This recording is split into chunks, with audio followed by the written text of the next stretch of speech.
അപ്പോൾ നമസ്കാരം. ഞാനൊരു അധ്യാപകനാണ്. ഒരു 4 സ്കൂളുകളിൽ വർക്ക് ചെയ്തിട്ടുണ്ട്. അപ്പോൾ ഞാൻ ഇന്ന് വരെ ആ സ്കൂളുകളിൽ വർക്ക് ചെയ്തിട്ട് എനിക്ക് കിട്ടിയിട്ടുള്ള ഒരു എക്സ്പീരിയൻസ് ആണ് നിങ്ങളായിട്ട് ഇപ്പോൾ ഞാൻ ഷെയർ ചെയ്യാൻ പോകുന്നത്. അപ്പോൾ നമ്മുടെ സമൂഹത്തിൽ ഇന്ന് കൊലപാതകം, കത്തികുത്ത്, അതുപോലെ തന്നെ കുട്ടികളുടെ ലഹരി ഉപയോഗം കൂടി വരുവാണ്. അതിനെന്തൊക്കെയാണ് കാരണം? മെയിനായിട്ട് സ്പോർട്സ് ഇല്ല. സ്കൂളുകളിലൊന്നും സ്പോർട്സ് എന്ന് പറഞ്ഞ ഓട്ടം ചാട്ടം എന്ന് പറഞ്ഞ സംഭവം തന്നെ പിള്ളേർ കേൾക്കുന്നില്ല ഇപ്പോഴത്തെ ഈ ഒരു കാലഘട്ടത്തിൽ. അതുപോലെ തന്നെ ഈ A+B A-B എന്തിനാ ഇവർ ഇതൊക്കെ പഠിക്കണേ? വല്ല കാര്യമുണ്ടോ? അതുപോലെ തന്നെ ഇപ്പോഴത്തെ കുട്ടികൾക്ക് പെരുമാറാനായിട്ട് അറിയൂ. ഒരു ടീച്ചറുടെ അടുത്ത് അല്ലെങ്കിൽ സമൂഹത്തിൽ ഒരാളുടെ അടുത്ത് എങ്ങനെ പെരുമാറണം എന്നതിനെ കുറിച്ച് ആർക്കെങ്കിലും അറിയൂ? ഏതെങ്കിലും കുട്ടികൾക്ക് ഇപ്പം അറിയൂ? പണ്ടെന്ന് പറയുന്ന ആ ഒരു കാലഘട്ടത്തിൽ ഞാനൊക്കെ ഞായറാഴ്ച ആവാൻ വേണ്ടി കാത്തിരിക്കും. എന്തിനാണെന്നറിയോ? അന്നത്തെ ദിവസം മാത്രമാണ് നമുക്ക് എല്ലാവരും കൂടെ കളിക്കാനായിട്ടുള്ള ഒരു ചാൻസ് ഉള്ളൂ. ബാക്കി എല്ലാ ദിവസവും ചിലപ്പോൾ 2-3 പേരുണ്ടാവുള്ളൂ. ഞായറാഴ്ച ആയിരിക്കും എല്ലാവരും ഉണ്ടാവും. അപ്പോൾ അവരുടെ ഒപ്പം ഒരുമിച്ച് കളിക്കാൻ പറ്റുന്ന ആ ഒരു അവസരം ഉണ്ടല്ലോ, അത്രയും ഹാപ്പി ആയിരിക്കും നമ്മൾ. അപ്പോൾ ഉച്ച മുതൽ ചെവി ആ ഒരു റോഡിൻ്റെ അല്ലെങ്കിൽ ഗ്രൗണ്ടിൻ്റെ അവിടേക്കായിരിക്കും. എന്തെങ്കിലും പന്തിൻ്റെയോ ആരെങ്കിലും ഒക്കെ ഓളിയിടലുണ്ടോ എന്നൊക്കെ കേട്ടിട്ടായിരിക്കും ചെവി ഇരിക്കുന്നുണ്ടാവുക. അപ്പോൾ നമ്മൾ അത്രയും ഹാപ്പി തന്നിരുന്ന ആ ഒരു കാലഘട്ടത്തിന് ഇപ്പുറം, അതായത് ഈ ഒരു ജനറേഷനിൽ ഇപ്പോഴത്തെ പിള്ളേരെന്ന് പറയുന്നത് ഈ ഞായറാഴ്ച ആണെങ്കിലും ശനിയാഴ്ച ആണെങ്കിലും എപ്പോഴും അവർ ഒരേ ഒരു കാര്യം, മൊബൈൽ യൂസ്. അവർ ഒത്തൊരുമിച്ച് ഇരിക്കുന്ന ആ ഒരു സമയം വളരെ കുറവായിരിക്കും. അല്ലെങ്കിൽ തന്നെ അവർ മൊബൈലിലായിരിക്കും ഫുൾ ടൈം. അതുകൊണ്ട് തന്നെ സ്പോർട്സ് എന്ന് പറയുന്ന സംഭവം അവർ ചിലപ്പോൾ ഒരു സ്വപ്നത്തിൽ മാത്രമായിരിക്കും കാണുന്നത് ഈ ഒരു കാലഘട്ടത്തിൽ. അന്നൊക്കെ സ്പോർട്സ് അല്ലെങ്കിൽ ഫുട്ബോൾ, ക്രിക്കറ്റ്, പാടത്ത് പോയി കളിക്കാമെന്ന് പറയുന്നതായിരുന്നു ലഹരി. പക്ഷെ ഇന്നെന്ന് പറയുന്ന നമ്മുടെ സ്റ്റുഡൻസ്, കുട്ടികൾക്ക് 10 ക്ലാസ് വരെയുള്ള കുട്ടികൾക്ക് തന്നെ അത്രയും ലഹരി എന്ന് പറയുന്നത് നമ്മുടെ മൊബൈലാണ്. ആ മൊബൈലാണ് ഈ കുട്ടികളെ കൊലപാതകത്തിലേക്കും ലഹരിയിലേക്കെല്ലാം ഡയറക്റ്റ് അത്രയും വളരെ പെട്ടെന്ന് തന്നെ സ്പീഡിൽ കൊണ്ടുപോകുന്നതും.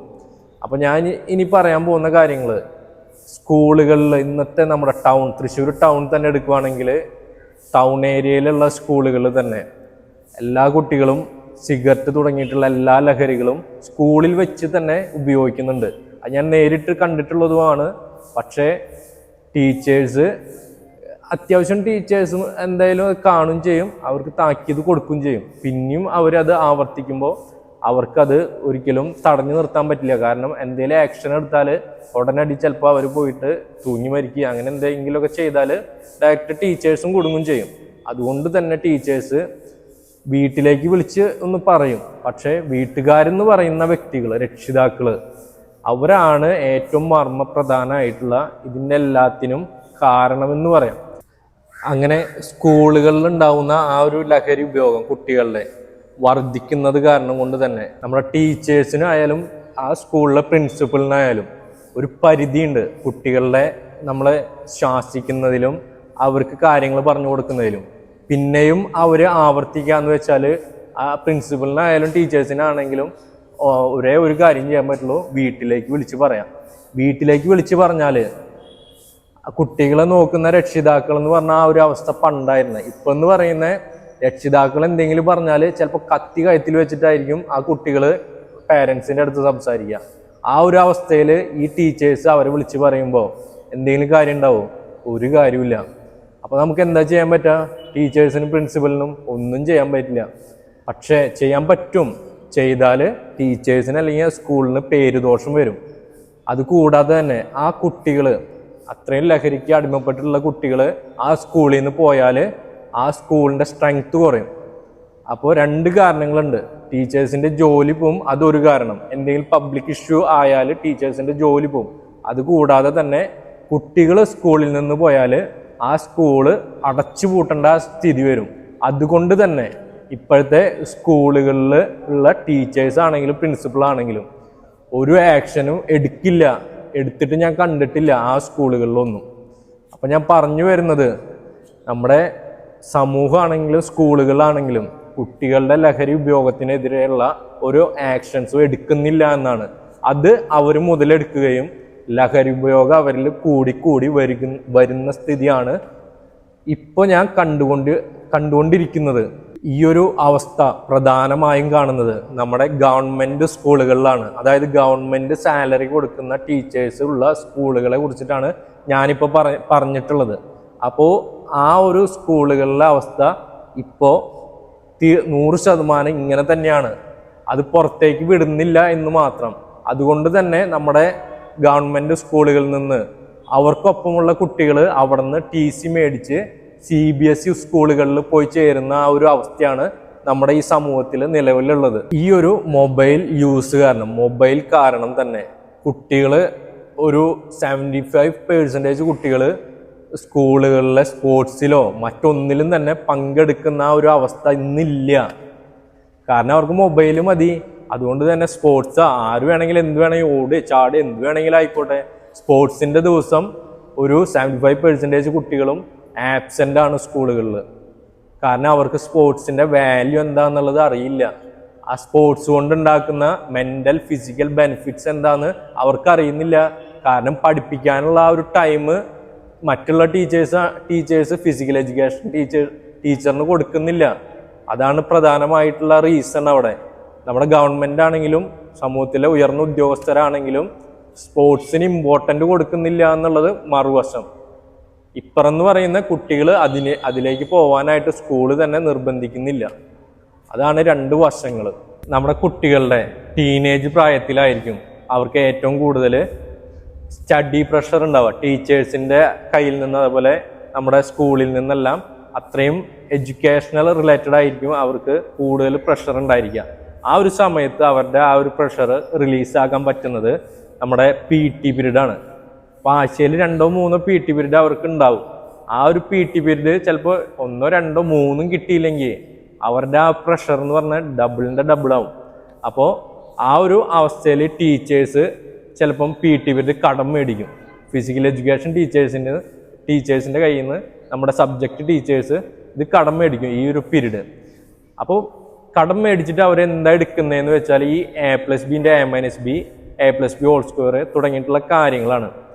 എനിക്ക് മനസ്സിലായിട്ടില്ല അതെന്തിനാ ഇത്രയും നാള് ഞാൻ പഠിച്ചിട്ട് എനിക്കൊരു ഉപകാരം ഉണ്ടായിട്ടില്ല. അപ്പം എന്തിനാ അത് ഇപ്പോഴും പഠിപ്പിക്കുന്നതെന്നുള്ളത് എനിക്കിപ്പോഴും അറിയില്ല. അപ്പോൾ കുട്ടികളിൽ ആ ഒരു സ്പോർട്സ് കിട്ടിയില്ലെങ്കിൽ അവരുടെ പ്രഷർ റിലീസ് ചെയ്യാനായിട്ട് വേറെ വഴിയില്ല. അവർക്ക് യാതൊരു വഴിയില്ല. അതുകൊണ്ട് തന്നെ അവർ ഈ പ്രഷറെല്ലാം കൂടെ കൊണ്ടെത്തിക്കുന്നത് അവർ മറ്റൊരു പാത്തിലേക്കാണ്.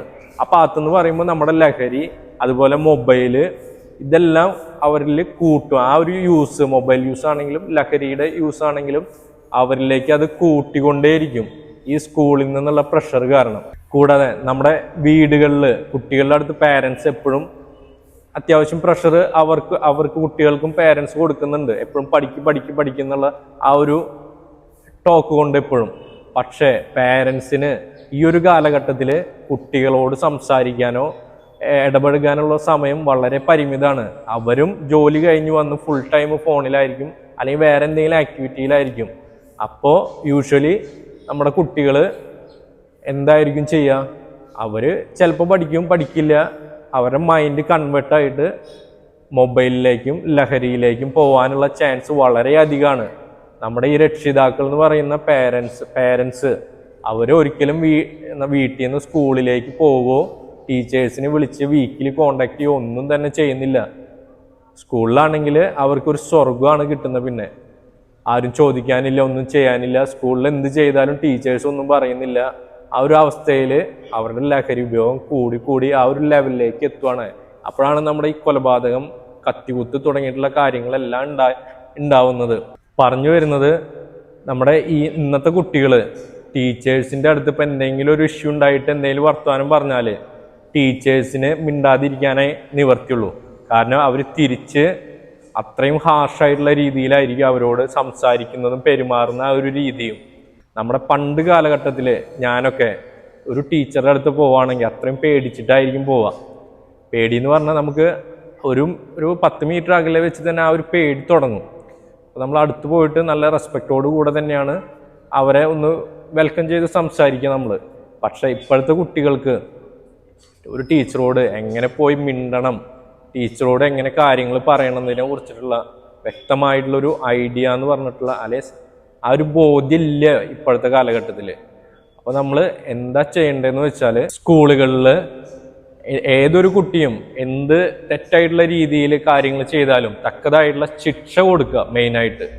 കൂടാതെ അവർക്ക് നല്ല രീതിയിലുള്ള പെരുമാറ്റം, അതുപോലെ മറ്റുള്ളവരുടെ അടുത്ത്, മുതിർന്ന ഒരാളുടെ അടുത്ത് എങ്ങനെ പെരുമാറണം എന്നതിനൊക്കെ കുറിച്ചിട്ടുള്ള ക്ലാസ്സുകൾ വളരെയധികം കൊടുക്കേണ്ടത് അത്യാവശ്യമായിട്ടുള്ള ഒരു കാലഘട്ടമാണ് ഇന്ന്. അതുകൂടാതെ തന്നെ കൂടുതലും കൗൺസിലിംഗ് കൊടുക്കുക അവർക്ക്.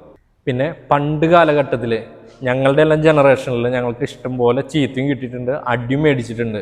പക്ഷെ ആ ടീച്ചേഴ്സിൻ്റെ അടുത്ത് ഞങ്ങൾക്ക് വൈരാഗ്യമോ വിദ്വേഷമോ ദേഷ്യമോ ഒന്നും തന്നെ അന്നും തോന്നിയിട്ടില്ല, എന്നും തോന്നിയിട്ടില്ല. ഞങ്ങൾക്ക് അവരുടെ അടുത്ത് അന്നും ഇന്നും സ്നേഹം മാത്രമേ ഉള്ളൂ. അവരെ ഓർക്കുമ്പോൾ അത്രയും ബഹുമാനമാണ് ഞങ്ങൾക്ക് ഇപ്പോഴും. പക്ഷേ ഇന്നത്തെ കാലഘട്ടത്തിൽ നമ്മുടെ ടീച്ചേഴ്സ് കുട്ടികളെ ശാസിക്കുകയോ ശിക്ഷിക്കുകയോ ചെയ്താൽ അവർക്ക് സ്നേഹമല്ല ഉണ്ടാവുക, നിറയെ അവരുടെ മനസ്സ് നിറയെ വിദ്വേഷവും വൈരാഗ്യമായിരിക്കും വളർത്തിയെടുക്കുക അവർ. അപ്പോൾ അതിൻ്റെ മെയിനായിട്ടുള്ള റീസൺ ഇന്നത്തെ അവരുടെ ഫുഡും കൾച്ചറുമാണ്.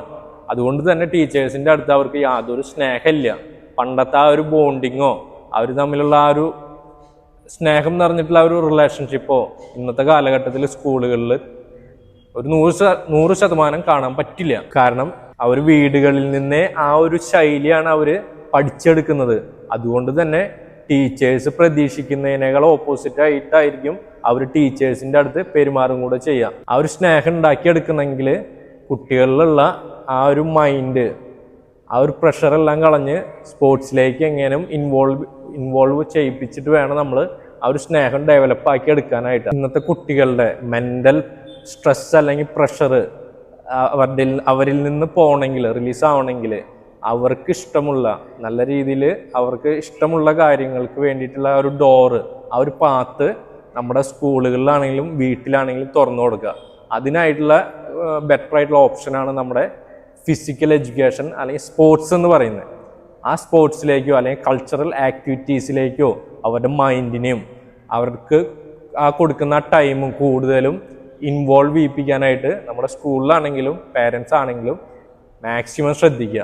ആ ഒരു വഴി കൂടെ തന്നെ അവരുടെ ആ ലഹരിയിലേക്ക് പോകുന്ന ആ ഒരു മൈൻഡും അതുപോലെ തെറ്റായിട്ടുള്ള എല്ലാ കാര്യങ്ങളും അതിൽ നിന്ന് പതുക്കെ അവർ നല്ല കാര്യങ്ങളിലേക്ക് അവരുടെ മൈൻഡിനെ ഡൈവേർട്ട് ചെയ്യിപ്പിക്കുന്നതും അതുപോലെ നല്ല ഒരു കുട്ടിയായിട്ട് മാറുന്നതും നമുക്ക് കാണാൻ സാധിക്കും. ആ ഒരു മെസ്സേജാണ് ഇന്ന് നമ്മുടെ കുട്ടികൾക്ക് എനിക്ക് കൊടുക്കാനുള്ളത്. നമ്മുടെ ഇപ്പോഴത്തെ കുട്ടികൾ തെറ്റായ വഴിയിലേക്ക് പോകുന്നതിൻ്റെ ഒരു പങ്ക് ഇന്നത്തെ രക്ഷിതാക്കൾക്കുണ്ട്. പക്ഷേ ആ രക്ഷിതാക്കൾ എന്തു വന്നാലും നമ്മുടെ സ്കൂളിലെ ടീച്ചേഴ്സിനെയും അതുപോലെ സ്കൂളിനെയാണ് കുറ്റപ്പെടുത്തുന്നത്. ഞാനൊന്ന് ചോദിച്ചോട്ടെ, ആ കൂടെ ഓരോ വീട്ടിലും 1-2 കുട്ടികളുള്ള വീടുകളാണ്. ആ വീട്ടിലെ അമ്മമാർക്ക് അല്ലെങ്കിൽ അച്ഛന്മാർക്ക്, പേരൻസിന് ആ കുട്ടികളെ നോക്കാൻ പറ്റിയില്ലെങ്കിൽ ഈ 60-70 സ്ട്രെങ്ത് ഉള്ള കുട്ടികളെ ഓരോ ടീച്ചേഴ്സിനെ എങ്ങനെ നോക്കുമെന്നാണ് നിങ്ങൾ പറയുന്നത്? അപ്പോൾ എല്ലാ ഉത്തരവാദിത്വം മെയിനായിട്ട് ഏറ്റെടുത്ത് നോക്കേണ്ടത് നമ്മുടെ രക്ഷിതാക്കളാണ്. എന്നിട്ടാണ് ടീച്ചേഴ്സിനെയും സ്കൂളിനെയും കുറ്റപ്പെടുത്തിയിട്ട് കാര്യമുള്ളൂ. അപ്പോൾ ഞാൻ പറഞ്ഞു വരുന്നത്, നമ്മുടെ ചെറുപ്പത്തിൽ തന്നെ ഈ കുട്ടികൾക്ക് എല്ലാം മേടിച്ചു കൊടുത്ത് അവർ ചോദിക്കുന്നതും പറയുന്നതും ഒക്കെ ചെയ്തു കൊടുത്തിട്ട് അവരൊരു ഉയർന്ന ഒരു പക്വതയിലേക്ക് വരുമ്പം അവർ പറയുന്ന കാര്യങ്ങൾ ചെയ്തു കൊടുക്കാൻ പറ്റിയില്ലെങ്കിൽ അവരുടെ റിയാക്ഷൻ എന്ന് പറയുന്നത് വേറൊരു രീതിയിലായിരിക്കും. എനിക്ക് പറയാനുള്ളത് നമ്മുടെ ഈ രക്ഷിതാക്കളുടെ അടുത്താണ്. ഒന്നേ ഉള്ളെങ്കിലും ഒലക്കൊണ്ട് അടിച്ച് വളർത്തണം എന്നുള്ള ഒരു പഴഞ്ചൊല്ലുണ്ട് പണ്ട് കാലത്ത്. അപ്പം അതുപോലെ ചെറുപ്പം മുതലേ നമ്മുടെ കുട്ടികളുടെ അടുത്ത് നോ പറയേണ്ട അടുത്ത് നോ പറഞ്ഞും അതുപോലെ തിരുത്തേണ്ട സ്ഥലങ്ങളിൽ തിരുത്തിയും ശാസിക്കേണ്ട സ്ഥലങ്ങളിൽ ശാസിച്ചും നമ്മുടെ കുട്ടികളെ വളർത്തിയെടുക്കുക. നല്ല ഒരു ജനറേഷനെ വാർത്തെടുക്കേണ്ടതിന് നമ്മൾ എല്ലാ രക്ഷിതാക്കളും അങ്ങനെ ചെയ്യേണ്ടത് അത്യന്താപേക്ഷിതമാണ് ഇന്നത്തെ കാലത്ത്.